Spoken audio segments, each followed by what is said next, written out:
Arestado isang street-level individual sa ikinasang drug by bus operation ng City of San Fernando PNP kasama ang Regional Intelligence Division 1, Regional Drug Enforcement Unit, La Union Provincial Drug Enforcement Unit, La Union Provincial Intelligence, 1st La Union PMFC, 2nd La Union Provincial Mobile Force Company at sa maigting na pagkikipagtulungan ng PDEA RO1 sa Barangay Sagayad, City of San Fernando, La Union. Kinilala ni Police Lieutenant Colonel Rogelio B. Medes, hepe ng City of San Fernando Police Station, ang suspect na si alias Elas, residente ng Barangay Ilocano Sur, City of San Fernando, La Union.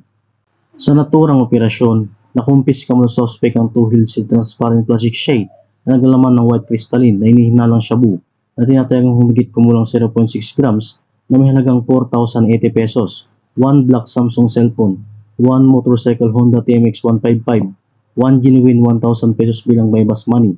Maharap ito sa kasong paglabag sa Republic Act 9165 o Comprehensive Dangerous Drugs Act 2002. Ang tagumpay ng operasyon ay bunga ng magandang ugnayan ng mamamayan pambansang pulisya para mas lalong mapaigting ang kampanya laban sa kriminalidad tungo sa mapayapat ligtas na bagong Pilipinas.